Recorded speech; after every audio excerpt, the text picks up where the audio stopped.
Yeah, the reception to Uncharted 2 obviously was thrilling. Nice.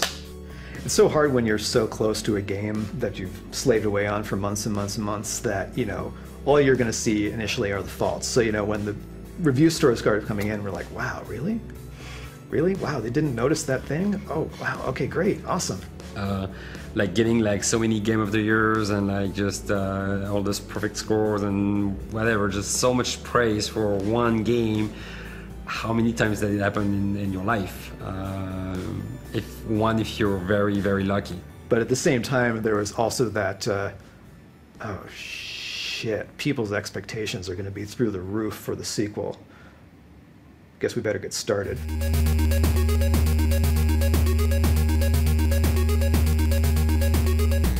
Okay, so we just wanted to go through everything now that we have everybody here and just sort of see where everything stands, because we had the marketing meeting last week. Everybody loves the direction of the trailer. Nobody had any real changes except for, you know, just make it look pretty and get it finished. So at this point, we're just going to try to start nailing down some of the details. We feel like people are interested in what we're going to do next.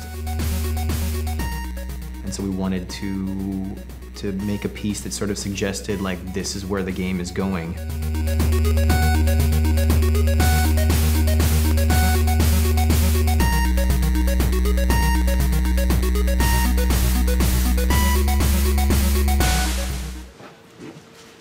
It's gonna be awesome! Obviously, the teaser is kind of a big deal, so a lot of my energy is going into that. But yeah, it's a little terrifying, to be honest. There's a lot more pressure now on us than I think there ever has been. So.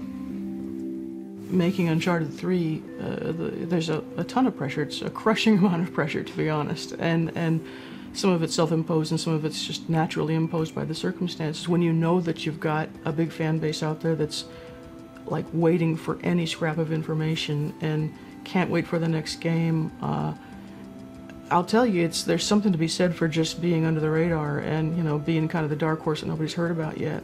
We want to meet and beat people's expectations, but I mean, frankly, we're just putting a lot of our own pressure on ourselves to do a better game than we did last time. We're never satisfied anyway, so it's like, yeah, pressure from the outside compared to what we have inside, piece of cake. It's nothing. So you have to just have the faith that whatever instincts got you to this point will continue carrying you through as long as you keep listening to them. We've always done our mocap at other mocap studios, and now we have our own stage. It's kind of cool. Pretty rad. Yeah. Nolan. Have you guys seen this already? We showed this to you yesterday. Yeah, but I like to see it again. Okay. It means 14 be careful what you wish for. Might just get you. What the hell does it mean? Just watching some YouTube stuff. Action. Uh-huh. Well, that's all real pretty, but what the hell does it mean in English? It means be careful what you wish for. It might just get you. Did you know how popular it was going to be when you stepped onto the project? I had no idea what it was. I remember just going to the audition. I was just in one of those great moods, and here I am sliding over the thing and jumping, knocking over chairs, and I didn't care. I didn't know what it was. It's a TV show. I thought it was a voiceover job. I didn't really know, but I was just in a good mood. And then they hired me. I'm like, oh, great, whatever. And then we get into it, and you realize what it is, and you start going.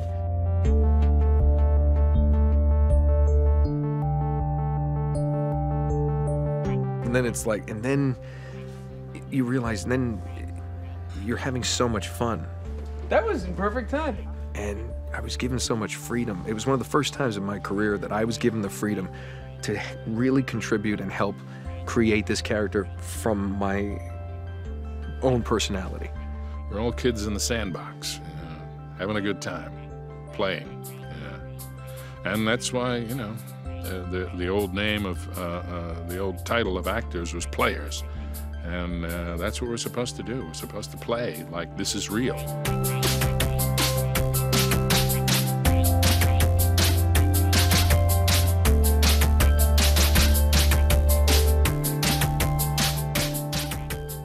And people love it so much.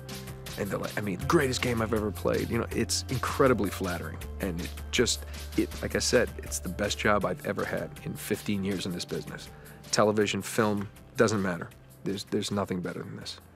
All men dream, but not equally. Anything different in tone, though?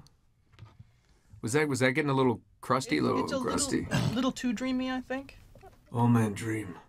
Yeah, well, yeah, but be not careful. equally. Careful about don't get too crusty, because this is the first time Drake's voice is going to be heard in this trailer that's going out at the Spike VGAs, Okay. basically. So you want to make sure it's all recognizable. Well, I would say we're both excited and worried about our approach to the trailer and how the audience might react to it. You know, in the midst of a lot of other quick-cut trailers and trailers that may be focusing on the visceral experience, doing something that was more of a vignette that had a mood to it is both maybe a positive thing because it may make us stand out, but a risk because it may make us stand out in the wrong way, right? That's always the concern, is you want to be going off in a direction that's bold, but, you know, you're rolling the dice. This I did.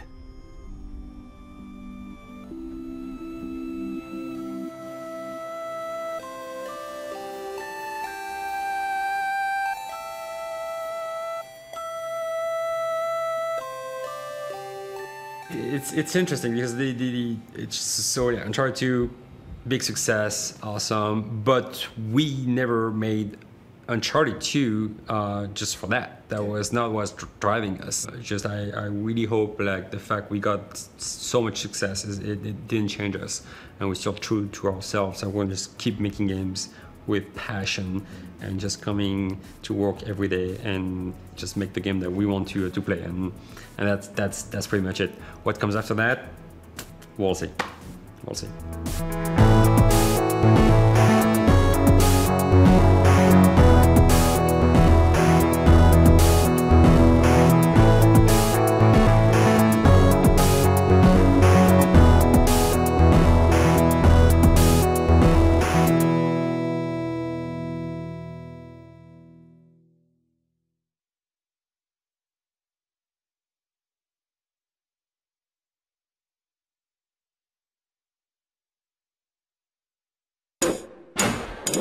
PlayStation